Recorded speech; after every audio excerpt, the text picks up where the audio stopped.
All right. Welcome to episode 3. No One Cares About Your Band, a podcast where we talk to musical people about non-musical things. I'm Ben. I'm from Sweet Peach. Also, I host this podcast. Also hosting this podcast is Ellie Hart, live from Bowling Green, Ohio. Yeah, I'm hanging out in Bowling Green right now. My name's Ellie. I know very little about video games, so this should be interesting. Hell yeah. I mean, last time with Nick, it was just like a lot of like childhood stories and like talking about Nintendo and shit. We're gonna get like deep into it now. Like we're throwing like talking to Nick was like, you know, like wading through a puddle, and we're just throwing Ellie into the lake on this one. All right, well, you got your warm up last time at least. So also with us is one of the premier Melee players in DIY, Chase from Dogleg. What's up? Hello. How are you doing? Good. How about Good to yourself? hear. Not bad at all. I am in the car right now playing Melee as we speak. So, can't complain. That's still wild to me. I know I'm gonna like I'm not gonna tell anybody like who we're recording with today, and I'm just gonna like post the picture and be like, "Hey, can y'all guess?" And it's gonna be immediate. It's gonna be like instant. So totally. And before anyone asks, the input like lag on this monitor that I'm playing on is actually very small and very doable, which is very shocking to me. I totally thought this would be impossible to play like at the professional level, but it's actually really fun. Just exclusively playing Melee in the van from now on. Yeah, run it. Well, I'm not drive. They make me drive sometimes too, which sucks. Just sometimes. So what's all right? Well, how should we get into this? What do you like to? Do you have any starting like questions or? Let's start with a little bit of music talk. So, want to talk about Dogleg and stuff like that. Okay. You know, give us like 10 minutes to talk a little bit about music. So, right now, y'all are on tour as of the time of this recording. You just played, was the Glass Beach release show yesterday as of? No, that is actually on Friday, upcoming. We just played St. Louis yesterday. Okay. But that Glass Beach release show is coming up. That's sick. Nice. Are you playing with them now, though? Or are you on that tour now? Technically, we're on like our own leg of that tour. They asked us to play a week with them in the West Coast. And we were like, hell yeah, we just got to figure out how we're going to get out there. So we booked a week to get to Cali, which we're doing right now. Then we have that week on the West Coast. And then after that, we're doing another week to get home. So with Glass Beach is only a third of our entire tour. But that's basically the thick of it right in the middle. That's dope either way. That's gonna be a sick little run. Oh, yeah. Who do I hear in the background? Oh, that was Jacob. He was telling me he has to turn the van off, and every time the van turns off, the Melee turns off. So now I'm not playing Melee anymore. I like how that's the warning you have to give. Yeah. Well, we're leaving St. Louis at the moment. We have a day off right now. Tomorrow we play Albuquerque, New Mexico, which is going to be exciting. That's sick. I'm trying to get to the Southwest this year. Hopefully that works out. Be sick. I mean, you have to get there at some point, right? Yeah. Oh, of course. I think I got something on the books, but I have a big map in my room of like all the places that I've been to on tour, and the Southwest is just like this void right now, and it's making me very anxious. I'm like, there can't be an entire like quarter of the country that is just unvisited by Ellie Hart. It's stressing me out. Yeah, it feels like a rite of passage to play the Southwest, so we're honored to finally check that off our bucket list. Hell yeah. Yeah, that's really sick. So anyway, as far as like the band and stuff goes, seems like things are going pretty well. Y'all just got signed to Run for Cover, is that right? Triple Crown. My bad. I was thinking I got Glass Beach on the brain. Yeah, they got signed to Run for Cover. Yeah. But either way, you just got signed to Triple Crown. Mm-hmm. And that's really sick. The Fox video came out like a month ago? I think roughly a month ago. Alex, did it come out in December or January? What, Fox? Yeah, the Fox music video. Fox music video, no. came out in November. Oh wow, okay, so it's been out for 2 months. Damn, has it really? I just Yep. want to say I fucking love that video. Oh, thank you so much. It's like so cool. I've watched it like probably like 10 times like within the week that it came out. Yeah, big shout out to our roommate and videographer Austin, who runs Vanson Media. He just filmed it on a whim. He was like, "This show is probably going to be phenomenal."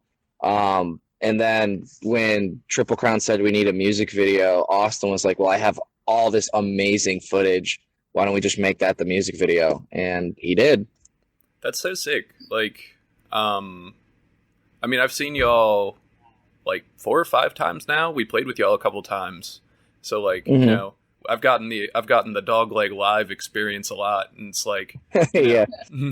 it's something else as far as that goes. And I didn't know if you could ever like capture it on a music video, and it did like a really, really great job of like capturing that like that thank vibe you. and that feel. So that was really cool. Like I think that's one of the better music videos, and definitely better shot music videos to come out of like DIY bands in a long time. So yeah, that was sick. Yeah, our roommate has insanely high quality equipment. Like he does stuff for like small businesses. He's done, I don't know if you guys know what CJ Barrymore's is. It's like an amusement park thing.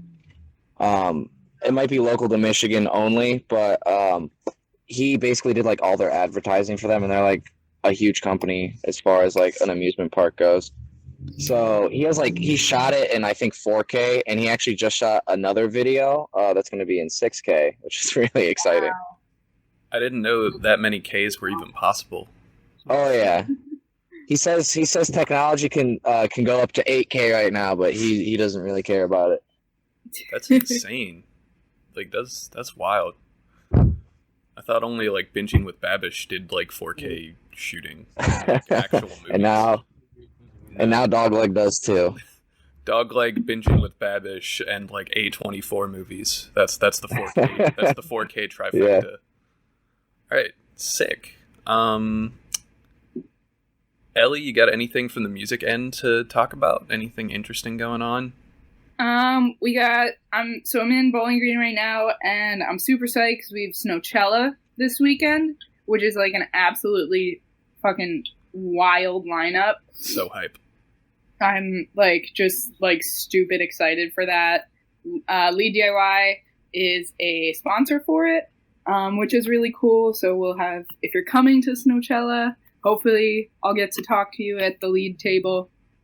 Got some cool Snowchella exclusive merch. But yeah, I mean, that's kind of all I got right now. Got a tour coming up with Mover Shaker and Nice, which will be fun. But yeah, ultimately I'm just kind of chilling. That's cool. Nice. Right now we're gearing up for our own tour up to Snowchella. So we just played a real ripper last night as of the time of this recording with Origami Angel, Commander Salamander, and Hospital Bracelet. And that was one of the most fun gigs I think like we've ever played. Like that was super, super dope just to play with all of these amazing bands and see like everybody come out. And it's like I've been around the DMV for a long time, and I remember seeing Origami Angel play to like 6 people, and then yesterday they played to like almost 200. So like it's dope. It's fun to see. And yeah, we're gonna gear up for our tour with Tunnel Songs up to Snowchella, and that's gonna be also very sick, and get to see Ellie for the first time since we started this podcast. That'll be cool. Oh yeah, we should do a live episode. Find someone. Be like, hey, let's do an episode. We could probably make that happen. We could see if we can talk to Sam Treber about Mr. Rogers, because I want to do that. That'd be funny. I bet he could do it. I bet he could just like off the cuff tell us a lot about Mr. Rogers. I don't know anyone who could do that, really. I can't think of a person who has that extensive of knowledge on Mr. Rogers. I do, actually, but I'm going to let one of the Pittsburgh homies take the episode on it. I love Mr. Rogers. Mr. Rogers is one of the most wholesome beings alive. Did you see the new movie? was one of the most wholesome beings. Yeah, I just watched it like a week ago. It was fun. It was good. I'm glad that they didn't I'm glad that they didn't make it into like a Mr. Rogers story. Mr. Rogers was just there as like, he wasn't As at Mr. like the Rogers. center of the conflict. He was just this like, this just like mystical character who was there to like help the main reporter dude through. Yeah, like, see, his I conflict. went into it thinking it was a documentary, and I left very confused, but not like unsatisfied. It was a good film, but it's just like, it's an interesting take on like telling sort of like the story of Mr. Rogers, where like this is basically how he was. Yeah, and like it's fun because it is a true story, more or less. I'm sure it was like somewhat dramatized, but like that article and that reporter and everything were like very real people. So that was cool. If you want to watch a good documentary about Mr. Rogers, there's an HBO documentary called Won't You Be My Neighbor? This is very good. Oh, okay. Yeah, it made me cry like 5 times. Oh. All right. So we're already off music, which is a good thing. Let's Nice. Let's transfer into our main topic of the day, which is unsurprisingly, Dogleg's about to come on and talk about Super Smash Brothers. So specifically Super Smash Brothers Melee for the Nintendo GameCube. So yeah, talk about just the game first. Imagine I don't know what Super Smash Bros. Is. Imagine you're talking to me. Yeah. Okay. So Super Smash Bros. Melee for the Nintendo GameCube, for those unfamiliar, is sort of like it's called a platform fighter, is what the term that's been coined recently is. So you have your traditional fighting games like Street Fighter, you have health bars, and it's a flat screen, and you can only move left and right, and you can jump up and down, sort of. And you fight till someone loses all their health. Well, Smash Bros. Is different, where you hit each other and you increase in percentage, and the higher your percent is means the more damage you've taken, and the further away you get knocked back. And you play on stages, which is essentially like a big game of King of the Hill. And the more you beat someone up, the harder it is for them to get back on the hill. And you just beat them up as many times as it takes until they're out of stocks, and you win the game. Oh, that sounds very fun. It is a blast. I specifically play Melee because it has certain mechanics to it that were introduced for the GameCube, and they did not carry over to any of the later iterations of the game, like Brawl or Smash 4 or Ultimate. Funny enough, a lot of people think that the mechanics in the game are like glitches and like they're exploits that people take advantage of. And they think because of that, playing the game at like a really high technical level is just cheating. That's been debunked from what I've read, and the developers of the game and Sakurai himself have acknowledged the things that they've put in place, and they realized the capability of it. But when they made Super Smash Bros., they didn't want it to be a competitive game. They wanted it to be a party game. So that's why in future games, they removed the ability to do those things because they didn't like the skill gap that it created, and they wanted some more like fun aspects of the game. Mm-hmm.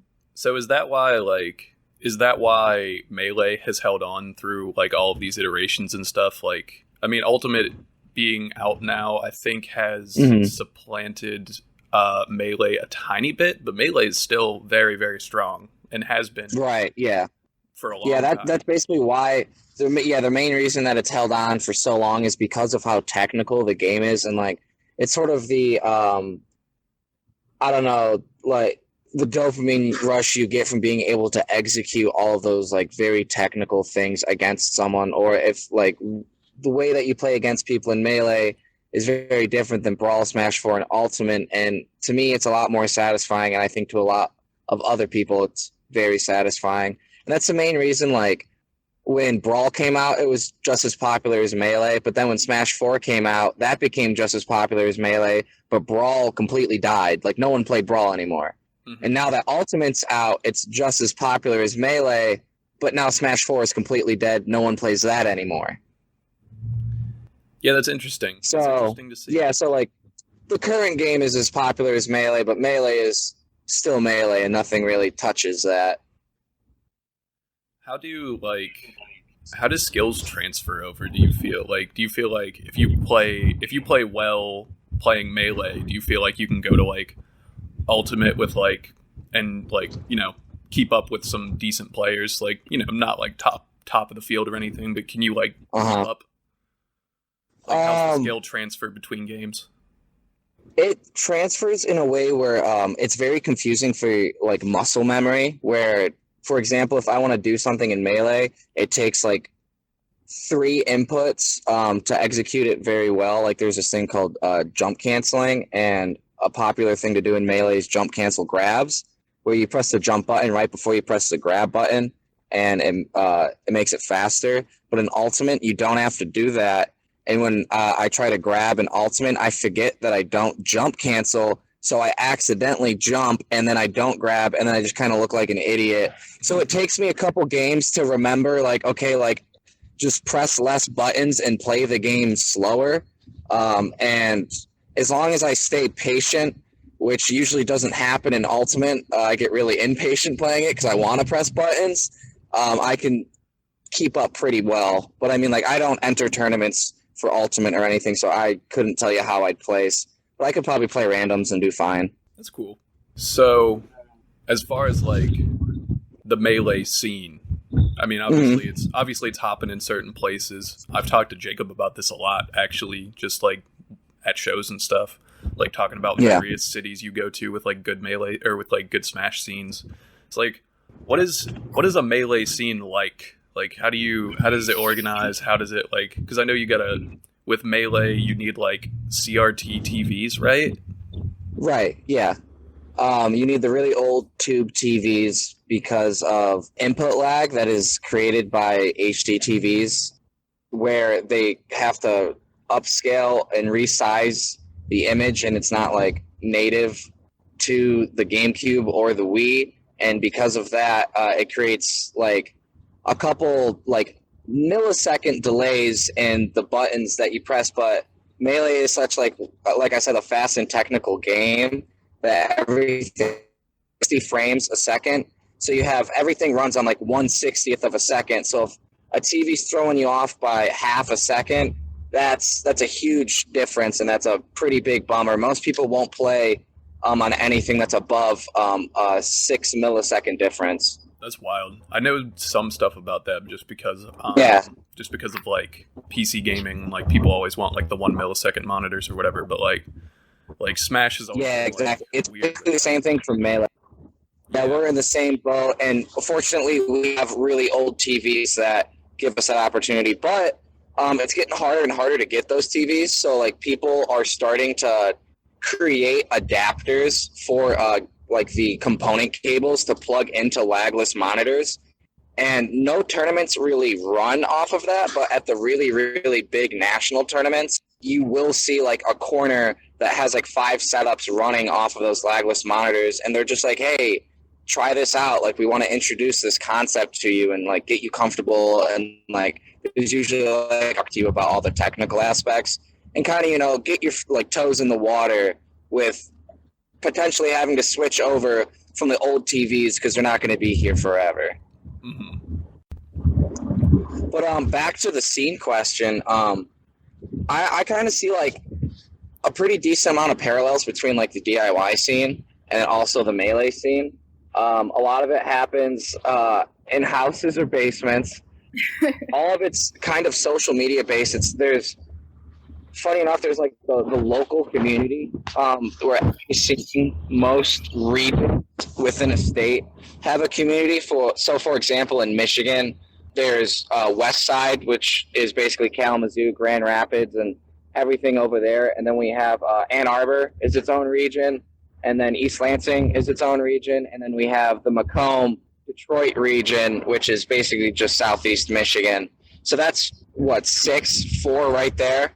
Regions just within Michigan, and then every state has their own locals, and then they interact whenever bigger tournaments happen. So kind of something like Snowchella is a bigger tournament in a sense, and players from all over regions will all come to this one tournament and compete against each other, and then it's a really enjoyable experience. And then you have like your nationals, where for example, Big House happens in Detroit, Michigan, and that's something probably DIY hasn't been able to touch with yet, other than like I guess South by Southwest would be the Big House, and it's pretty interesting to see because like Big House has like over 3,000 people go to it, but that's all in like the Cobo Center in Detroit, Michigan, whereas South by is obviously like I think like what, a week or 2 weeks long in an entire.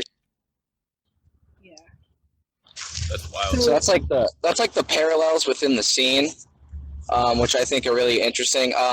Like I said earlier, Facebook is basically the only tool used in Michigan for promoting tournaments. We have a Facebook group called Michigan Melee, and it's got a couple thousand members in it, and people will just make an event page for their tournament, and then in the description of the Facebook event page, like put all the rules and everything and what time to show up, how much it costs to play, and you just keep posting it in there until people keep coming, and you become like an established event. I have been running events myself in Michigan. I want to say 4 years now. I run a bi-weekly, which is every other week. I run a tournament in my basement. It's called PBR because my melee tag is Pops, and so the event is called Pops Big Rodeo, which is just PBR. another parallel with the DIY scene. Exactly. Well, that's more my influence. I kind of forced my hand on that one. So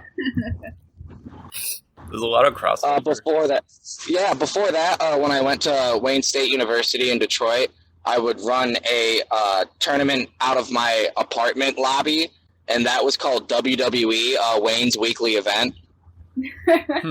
But yeah, that's basically the scene and its parallels to DIY in a sense. It's pretty cool. I mean, there's obviously differences. I would say it's a lot easier to get things going or like do something casually with people in Melee because you can just hit anyone up and you can be like, hey, like, let's just play Melee. It doesn't even have to be a tournament.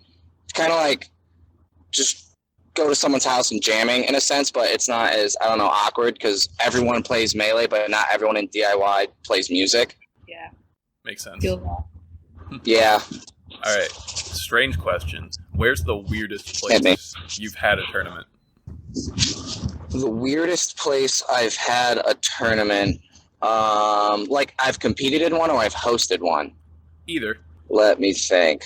Like, what's a strange place? I know around, like, EVO, there are, like, people who play, like, certain games in, like, Taco Bell bathrooms and shit. Obviously, yeah, that's a Melee tournament there, but... That's a classic during EVO, just because it's EVO. Yeah. Let's see, probably the weirdest place I've ever played a bracket, I would say it was in my friend's kitchen at his house. It wasn't in the living room or the basement or like a bedroom. It was straight up in the kitchen, like next to the stove, in front of the fridge. We competed, and you know, I guess that's just as DIY as it gets. That's funny because there's a venue in Southwest Baltimore called Baltimore Center for Good Friends, and we play in the kitchen as well. And it's all everyone's always like dumbfounded by it. They're just like, "Yo, we're playing in the kitchen right now. This is so sick!" Like the drum kit goes right in front of the fridge. So like in the middle of sets, because we played there a bunch. In the middle of sets, I would just like have like a 6-pack in the fridge, and I'll just tell Tommy to like get me a beer. That's so sick. Yeah, it's fun. But yeah, that's cool. It's cool that you can just like organize like that and like do that. I didn't realize there were so many like parallels with like organization wise, you know? Yeah, Melee takes a lot of pride in it being like a grassroots community because we don't really have any developer or sponsor support for the game, as compared to like Ultimate, which is totally different. Because Nintendo wants people to play Ultimate, so they will put money into those tournaments. And this happens a lot with other traditional fighting games, like Street Fighter, Guilty Gear, and Tekken, where the people who made those games put like thousands and millions of dollars into their tournaments as prize pools, so that when you win, you get a lot of money. And that makes, obviously, a lot more people care about the game and, like, competing. Whereas Melee, we don't have that. Nintendo doesn't want us to exist, essentially. So that's why we're playing in kitchens and basements and what have you. And that grassroots just connects, like, directly to how DIY operates. Damn the man. Exactly. All right. I have a quick question. You hit me. So I was just wondering, so you have these tournaments, is there a ranking system, like, even within states or nationally? Yeah. Oh, yeah, there totally is. Okay, and how does that work? Just like a different, what's the word I'm looking for? Different, like, tournaments contribute to different ranking? Yeah. So, at a national or international level for, like, the whole world, there's the top 100 ranking, and a lot of that is determined by attending events that are classified as nationals or super nationals, and that just basically means how many people attend and how many of the best players in the world went to that tournament, and then that factors into your top 100 global ranking, you could say, and that's like a panel of all the, like, really present and active popular community members in the Michigan scene. For, like, example, like, for the people who know Melee, like, Tafokins usually leads it, and it's made by Panda Global, just made the top 100 ranking this year, and panelists, like, I'm pretty sure Mewtwo King does part of the paneling, and Hugs, and a bunch of other popular players basically submit feedback on where people should be ranked, and they get so many people to submit feedback that are relevant players that it creates a top 100. And that's at a national level. At a local level, specifically within Michigan, we have been blessed by the community member Drake Farrell, whose tag is Coin. He created his own ELO ranking system within an Excel sheet. And an ELO ranking system is kind of like what League of Legends uses, whereas you're given, like, a base level, and then when you play someone that is a higher level than you, it gives you points, and it takes points away from them, and then it kind of shifts you around on what number you're at, and when you beat people who are a better number than you, you get more points, that person loses points, and it all shifts around. And Coin was generous enough to donate hours and hours of his time into creating this ELO system just for Michigan Melee. And funny enough, it's starting to get adapted by, like, other Midwest communities. Like, I'm pretty sure that, like, all of Illinois, Michigan, Illinois Smash now has their own ranking system that's, like, changed the name, but is 100% inspired by Coin, which is really cool. I think last I checked, I was 17 in Michigan, so I'm the 17th best player in Michigan this week. But since I'm not able to compete while on tour, that can change, and someone can knock me down to 18 just by getting more points than me. Mm-hmm. But it doesn't really, like, there isn't really, like, a translation between the local points and the national rankings. That's a little too difficult. If you want to be on the national rankings, you got to go to the really big tournaments. Yeah, for sure. So you mentioned earlier that, like, certain tournaments cost, like, a certain amount of money. How much of, like, the really, like, powerful, influential players, how much do you think they spend on going to these tournaments, just out of curiosity? If I had to guess, it probably costs them a little over $1,000 to attend an event with, like, their flight there and back, and then housing for, it's usually like 3 days, and then food expenses and what have you. I would say it's close to that. What some top players are very fortunate, and they have sponsors by, like, very established gaming communities like CLG or Liquid or Cloud9. And it's really funny because those professional organizations, like, see the costs that it takes for a Melee player, and they're like, it's only $1,000. They're like, you guys are so cheap compared to our other, like, esports. So yeah, like sure, like you can have the money, go do your thing. And unfortunately, since we don't have much developer interaction, like I talked about earlier, some esports organizations are really hesitant to pick up Melee players. So that's why only like the top 15, top 20 players in the world have really good sponsors, and everyone else is really just paying out of pocket to compete for the love of the game and kind of like get a shot at the spotlight. Yeah, for sure.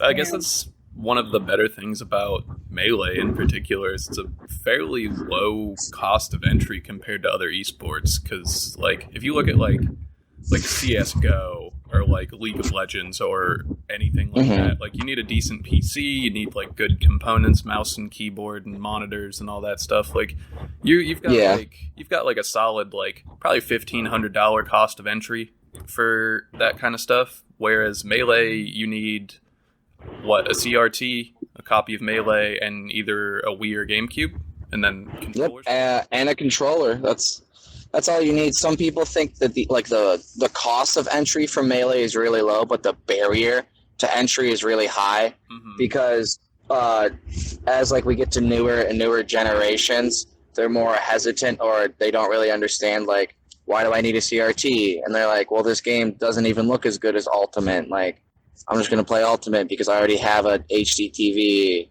and it doesn't look as bad. You know, it's like got better graphics.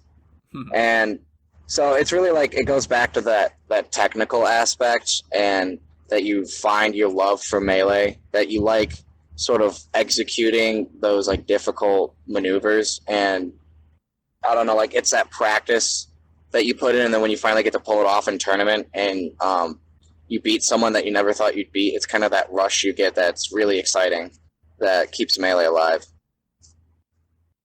That's cool. It's a lot like playing gigs. Yeah.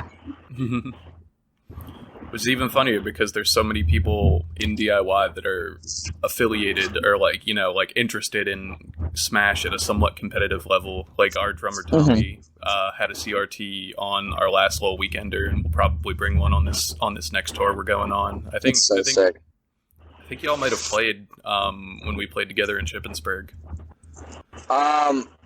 I know they had the CRT, but I don't think we played off of it.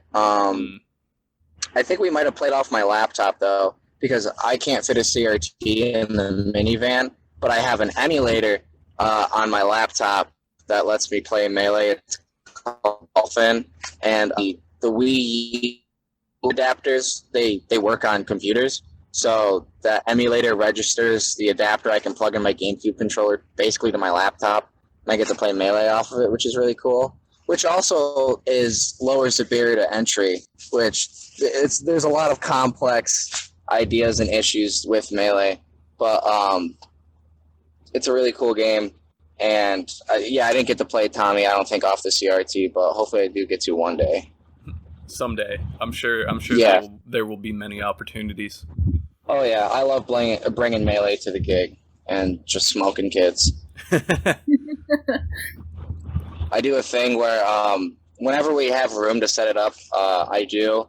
And if anyone beats me, they get free merch. Like, not even our merch. Like, I'll buy you other bands' merch if you can beat me in Melee.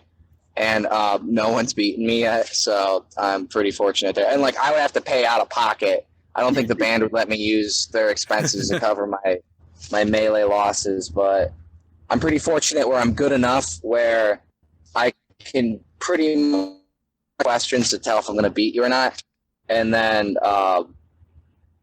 I do. Just endlessly smoking DIY kids in Melee. It's a favorite pastime of mine. Go to the gig, melt some faces in Dogleg, and then just smoke some kids in Melee. Another day on the job. All right. So we haven't really even talked too much about like the game itself. So let's talk some characters. Obviously, the whole draw of Super Smash Bros. Originally was that it was all the Nintendo mascot characters and 40 Fire Emblem characters all together in one spot. Hey, yep. So like, let's talk a little bit. Who are the viable characters as far as like competitive goes? Okay. The viable characters in Melee, they differ. Just to make a note that every game has like a different tier list where some characters are very much so better than others. But specifically for Melee, the tier list is Fox is arguably the best in the game at the most technical level. Basically, at like how robots would play the game, Fox would be the best by a mile. And then there's Marth, who is a Fire Emblem character who is very, very good and has phenomenal execution at the human level. And so there is sort of a argument or conversation about whether Fox or Marth is the best in the game. A lot of people usually lean towards Fox. Pushing the game even further now, 19, 20 years later, it's kind of shifting the argument that Marth might be the best. But they're kind of fight for 1 and 2. After that, a lot of people say Falco is number 3. Mm-hmm. And then it goes, I believe, Captain Falcon, Sheik, Jigglypuff, Pikachu, and then I want to say Ice Climbers and everyone else in the game. Those are basically like the top 8 or top 9, whatever I gave. And the rest of the characters in the game are either unviable and they are poor characters, which doesn't really stop people from playing them because they have a couple gimmicks that they can pull off or tricks up their sleeves they can do. But you will never see those characters winning a tournament. That's cool. That's just basically like, you know, those like 9 characters or whatever, just like what you centrally see. Is there anybody that's like, are there people who are like successful and like, you know, like top tier people who don't use those characters? Oh yeah, there's actually quite a few. There's really good Luigi players. There's really good Ganondorf players. There's an insanely good Yoshi player, Amza. He's from Japan. He is phenomenal with Yoshi, and he's probably like the forerunner of why anyone still plays Yoshi, because he's absolutely an inspiration. It's insane watching him play. Outside of that, let's see. There's, for the first time in like, I think it was like 5, maybe 7 years, a top 100 player made it only playing Dr. Mario, which has not happened in a very long time, and it's very funny to see. I forget his name, but it showed up on my Twitter, because Smash Twitter is also a thing as well as DIY Twitter. There's too many parallels. It's just so close together. There's a lot. Have there been gigs / Melee tournaments? I feel like that had to have happened at some point. Oh man, has it? Funny enough, at Melee, at Melee tournaments, sometimes like a band will play, which is kind of funny. That's sick. I would like to play a Melee tournament at some point, and then just get my ass absolutely handed to me. But yeah, that's sick. It's cool seeing like all of these parallels, because I know like a lot of other games have like, you know, massive scenes and like people are like out here like, you know, what Dota 2 is like one of the biggest video games in the world, and you can win like millions of dollars like playing that and like get huge sponsorships and stuff. And it's cool to see like it's cool to see like Melee having like that kind of scene that's just like, you know, in people's kitchens and basements and stuff. Yeah. I think a big component as to why it's like that is because you have to meet in person to play Melee. Mm-hmm. You have to kind of like go into the gig. You have to go to the tournament. Whereas like Dota and League of Legends, you play from your bedroom or you play wherever your computer is. You don't have to go anywhere, and you don't have to meet people face to face and sort of build a community. You can sort of hang outside in like the internet of a community, which doesn't really connect people. Cool. So, immortal question: who's your main? Falco. Falco. Stick with Falco. I've never played a character other than Falco in a serious tournament. Wow. Not even like as a counter. No, I think Falco has the potential to beat every character in the game. It's pretty difficult for him against certain characters. For example, I hate Marth. I hate all Marth mains. Those Fire Emblem characters. Yeah. At least there's only one good Fire Emblem character in Melee, and there's only 2 total. Ultimate just got their 50th Fire Emblem character, Byleth or whatever. I think. I feel bad because that's the only Fire Emblem character that I know because I actually played 3 Houses. Oh, wow. Funny enough, so I played Fire Emblem growing up, but I didn't play the one with Marth in it. So I didn't know who the hell Marth was when I played Melee. And I just, but then I knew 4 after Melee. And after that, I don't really play any video games but Melee. So, I don't even have a Switch. Yeah, wow. I don't know. It's funny because whenever I'm playing a different video game by myself, like if I'm playing with friends, it's different because we're hanging out. But if I'm by myself playing a video game, I immediately think, like, why am I doing this? I could be practicing Melee. And then I go and practice Melee. Wow, just pure commitment. Oh, yeah. I mean, love of the game. You love to see it. I'm very, standard consumer when it comes to that, where I will definitely, get tired of games and stuff like that. I've tried to get into Ultimate a little more consistently. I've tried to, practice it a little bit just because everybody at gigs plays and stuff like that. So, I want to be mediocre at least. I want to be able to, at least get a stock out of somebody. But, right. It's hard to go in and just, practice that. Right. Well, hey, I am happy to give lessons at any gigs. I've just, at this point, completely given up on video games because I never had, any sort of video game as a kid. And right. I feel like everyone else that I know has, 20 years of practice on me. So I'm just there's not even, a point anymore in me trying to do anything even, a little bit competitive. In terms of I feel that. Ellie, you should just, I don't mean this as a dig at all, but, I feel like you would be very comfortable with, an Animal Crossing or, a Stardew Valley or something like that, where you can just, kick back and relax. Yeah, I'm definitely, more in stuff like that where it's, not competitive. I'm super down to, play, and learn, those types of games, but it's more of a, I don't have the money to invest in it, Fair. So I feel that. I feel as if my money could best be spent elsewhere at this point, but I don't know. It's from what I played though. It's quite fun, in my experience. It's quaint. Yep, quaint. I was a big Tamagotchi person in 4th grade though. Okay.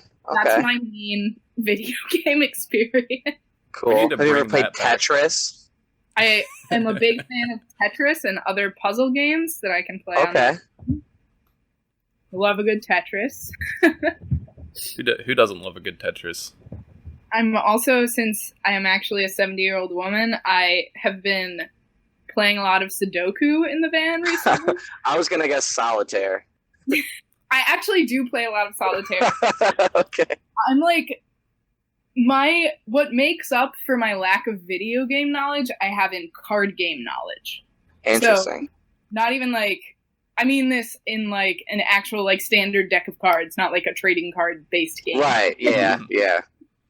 Funny enough, I have started getting into blind hands a lot recently. Mm-hmm. That's a big thing I love doing, where we play Texas Hold'em, but we don't get to look at what our cards are, and we just have a buy-in, and then it's kind of it's pure gambling, and you have the thrill of, are your cards better than anyone else's on the table?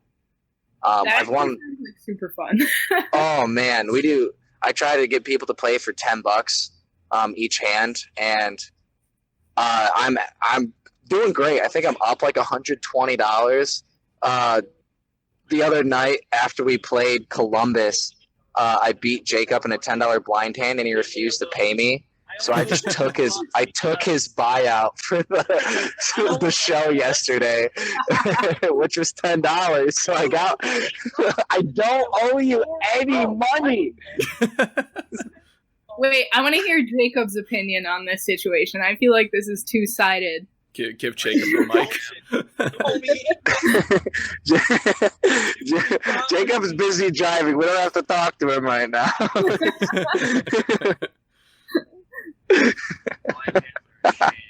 Alex says blind hands are a sham, but that's just because I won every single one on tour so far. Yeah, I know there's no skill. I'm just better than you. Okay, sorry to get off focus there. No, it's fine. I love gambling. We gotta get you introduced to Christian from the hotelier then. Oh yeah. He plays like online poker and like actually I think, that's so cool. I'm pretty sure was in like a World Series of Poker event recently and like actually did win like a bunch of money. That's so cool. Yeah. It's such a weird thing because like Christian has been very anti-capitalist if I remember correctly and then just like plays poker. Classic. So, back to Smash.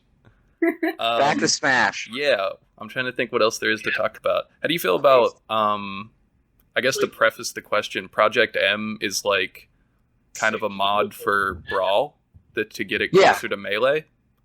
Yep, that's what the Project M stands for. It's Project Melee. Yeah. How do you feel about that? I think Project M's cool. I don't play it. I feel bad for the community because whereas Melee just doesn't get any love from Nintendo, Project M gets like literal cease and desists and like threats to stop playing their game like with legal action. Ooh. So I feel pretty bad for them in that regard. I don't like playing the game because I personally am just not a fan of how Brawl looks. And then also when I started playing, it wasn't as prevalent of a game, and so I didn't want to sort of like learn like I don't even know like 30 different matchups in that game for something that I probably wouldn't play that often. Mm-hmm. Because in Project M, their whole goal at first, funny enough, the game started off where the developer of Project M was playing Brawl and he didn't like how Falco played in Brawl. So he worked really hard to recode the game so that he played like Melee Falco. And then it kind of just snowballed from there and it picked up a lot of traction. So now every character in Brawl Project M is like updated and made better and balanced in a sense so that the tier list for that game is buck wild, and like matchups in that game are a lot more difficult and detailed, I guess, than they are in Melee. Whereas like Fox beats everyone. And Project M, Fox beats like half of the people and then like gets destroyed by Bowser or something. You need to have like actual like multiple character knowledge for that. Yeah, in that game, it's almost heavily encouraged you play like 2 or 3 characters seriously, I'm pretty sure. Whereas in Melee, like you can stick with one and be good with one. Like you don't have to worry about many other characters. That's nice. Makes it simple, I guess. Yeah, I mean it's cool. In my personal opinion, for fighting games, I think you really don't need more than 8 good characters to make a good fighting game. Anything more than that is just going to be a pain on balancing and figuring out the meta. And you're probably making your game worse by making more than 8 good characters. But I don't know. I'm pretty sure that's a controversial opinion because everyone wants more things. Everybody wants like patches and stuff too is the other problem because like you have before, so like after the like basically GameCube generation, you have like online patches and stuff like that and like balance changes and all that. Like before, like, you know, big fighting games that are still going on, like basically any Street Fighter game before like 4, Melee, and like, you know, the strong fighting game communities then, like, you just have the game. You got you got. Yeah, you got what you got, and you got to figure it out. Which is really cool about Melee is because that meta is still developing. How people play Melee is always changing, and it's getting more technical as the years go on.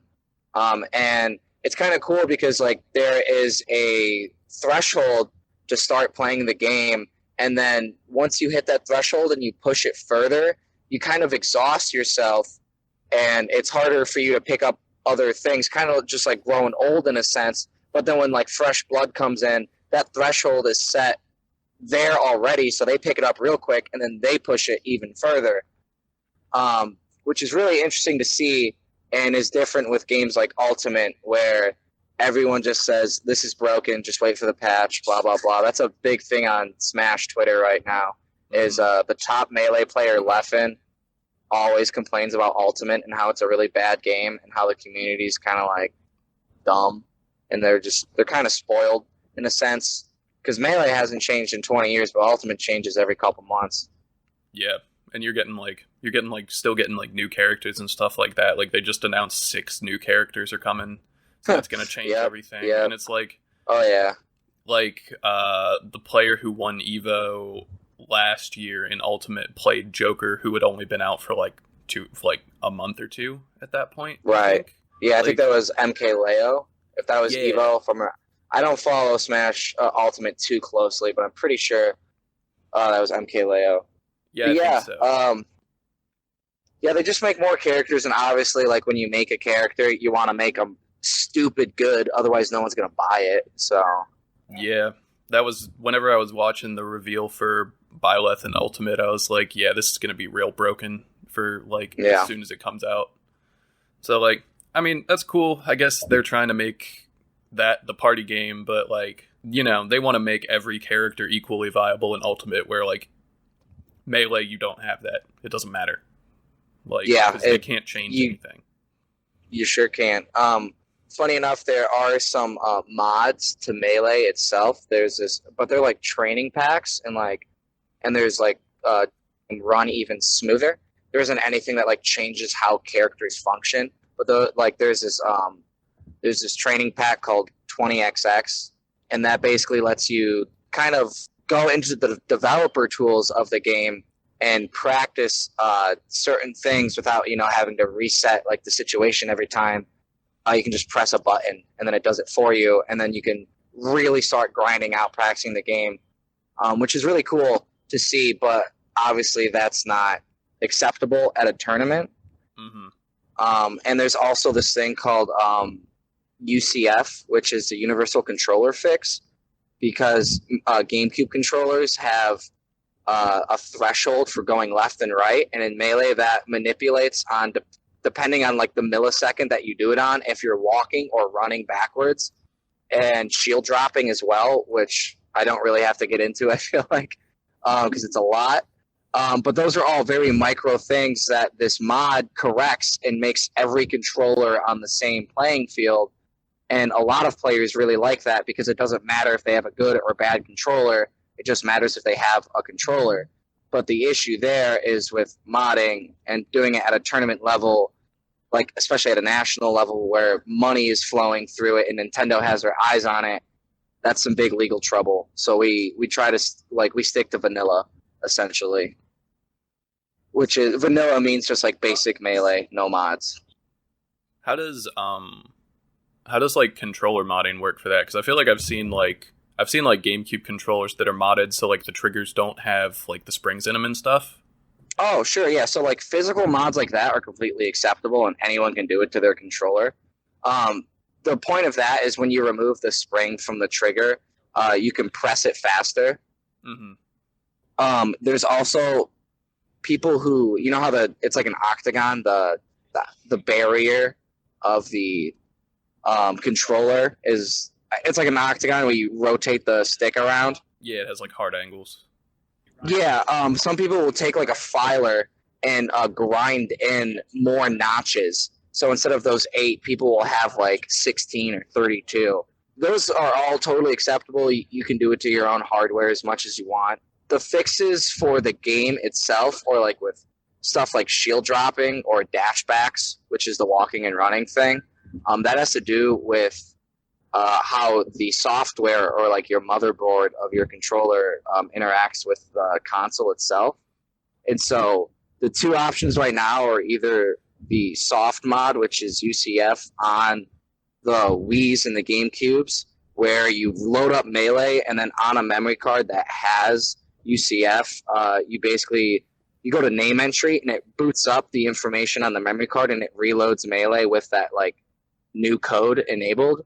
Or there's these things called Arduinos where they put the code in for the controller fixes on Arduinos, and people made them so that you can plug them into Wii's, like where the controllers get plugged in, and then you plug your controller into the Arduino, which then like controller goes to the Arduino, inputs the code, inputs it into the Wii. And that's pretty legal because you're not changing the software of the game at all. You're changing like an outside aspect. So that's kind of where the community is leaning towards. But it's really interesting to see how like tournament organizers like battle all these issues and try to make the game as balanced and like as accepting as possible. That's really cool. It's cool to see people like pushing that forward and stuff. Yeah, so I think we're like getting close to like wrap up time. I have like 2 more Melee questions. Just Sure. for like general audience stuff. So if somebody is like listening to this and decides like, hey, I think I want to check out Melee, how do you do that? Like what community resources are there that you can like find as far as that goes? You talked about like Facebook groups and like Twitter and stuff like that. You just The greatest inspiration I can give to someone for wanting to get into Melee is what inspired me to get into Melee is a documentary called The Smash Brothers. Oh, cool. It is I believe, 9-part, maybe 6-part mini documentary series on YouTube, completely free. Each episode's like 20 minutes, and it basically gives you like the history of from like 2001 in its release all the way up to I believe 2014, and it's a insanely compelling story. I went in I started watching it not knowing what competitive Smash was. And after I watched it, I was just like, this is the coolest thing in the world. Like, there's so much, like, history here. There's, like, a lot. Like, the community is so, I don't know, phenomenal. And it made me want to play Melee every day. And so far, I've done that. And I watched that, like, 6 years ago. Wow. So, yeah, I wish I mentioned it earlier. Hopefully I didn't bore too many people off with all my technical talk.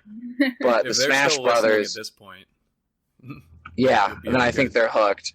But I highly recommend, even if you don't want to play Melee, if you just want a really cool documentary series on like the history of this video game and why so many people play this 20-year-old game on a 20-year-old console for so long, that'll give you an amazing first impression because it's a really great story. And it follows like the top players and it's their interviews and their life experiences, and it's really great.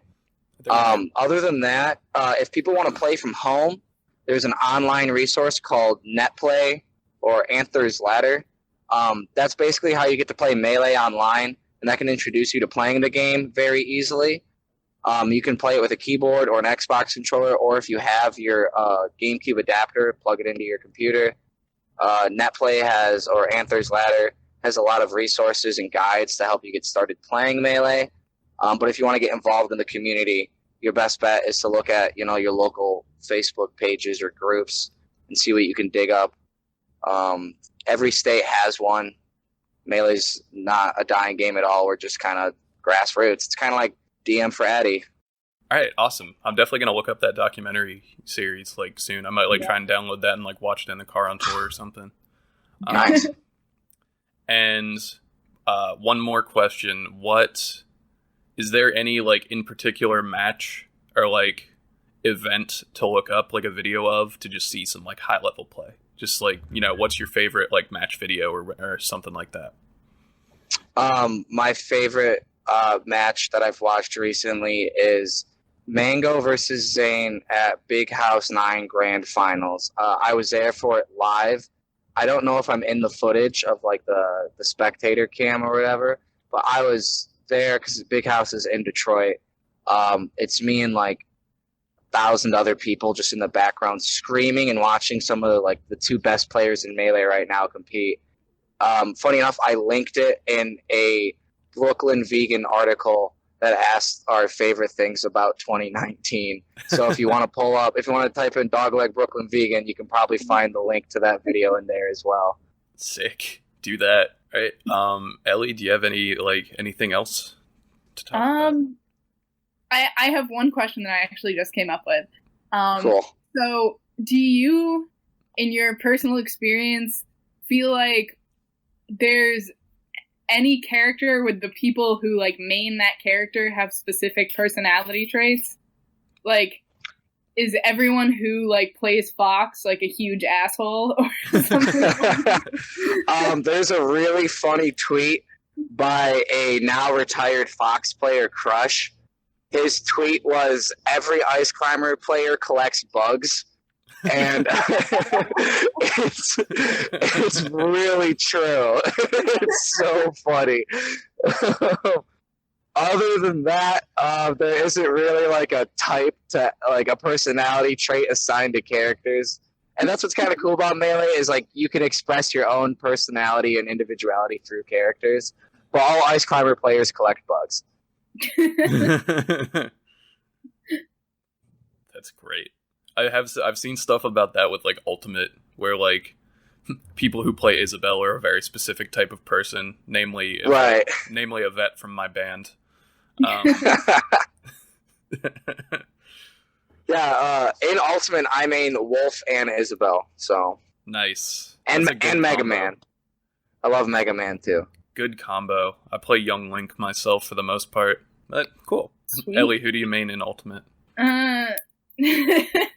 No one. I main watching and making sure that no one kills each other. I mean, I guess that is the TM job, isn't it? Yeah. Making sure no one dies. That is my job. Making sure no one dies. No one dies, they get there on time, and everyone gets paid. True. You sound just like a TO, which is a tournament organizer, so there you go. That's my job. So many parallels. All right. Yeah, there's a lot. The DIY scene now refers to Melee or music. It doesn't matter. We're just all it really does. We're all going to converge at some point. That's why they're basically my only two hobbies, is because they're so easy to overlap. All right. So let's wrap up a little bit. Let's do some social media plugs. Talk about what we going on. Keep in mind this episode's going to go up probably February 1st. So okay. If you got anything going on, like, in the month of February, talk about that. So I'll let you go first. Yeah. February is going to be wrapping up this Glass Beach tour. Check us out on our dates coming back from the West Coast. We have something special coming out on February 7th. I'm not going to say what, but keep your eyes peeled for that day. That's also my birthday, which is pretty cool. Happy birthday! Yeah, happy birthday. Thank you. Podcast technically announcement. Hell yeah, Chase's birthday on air. And other than that, the Twitter is leg_dog. If you ever see me at a gig or a Melee tournament, I'll play you. I'll money match anyone. And once again, if you beat me, you get free merch at the gig. Not even our merch. I'll buy anyone you want. And then, check out Fox on YouTube, Triple Crown Records. That's about it. Sick. Ellie? Let's see. February 1st, we'll have just started tour with Nice and Mover Shaker. Going to be doing some TM stuff and also have all my lead DIY stuff with me. So if you are running gigs anywhere, if you're a band and you see me at the show, let me know. I'm happy to give you some lighting warning signs and talk to anyone about it. That's pretty much it. Ellie_heart_though on all social medias if you'd like to reach out, or if you want to talk more about lead DIY, it's just at lead LEAD DIY on all social media. Cool. Sweet Peach is gonna have a pretty quiet February actually. We're gonna take some time, go to our quote unquote real jobs and make some money, write some music hopefully, and just get that going. Hell yeah. Hell yeah. My fiance is the best person in the world. She just got her hair cut and just like rolled into the apartment and just handed me a yerb. Oh. Nice. I wish I had a yerb right now. Yo, this is great. Shout out to Mary. Thanks, Mary. Good looks, Mary. All right. So quiet February, we're gonna hopefully make some money for the next run of shows that we'll do eventually and get that going. Otherwise, at Sweet Peach MD, For the band Twitter, at no1carescast for the podcast Twitter, and at alpaca like the animal Neb Neb for my personal Twitter. Oh, and yeah. pretty sure that's what we got. Let's send it off. Well, let's send it off with the sound of a cracking yerb. Crack that year.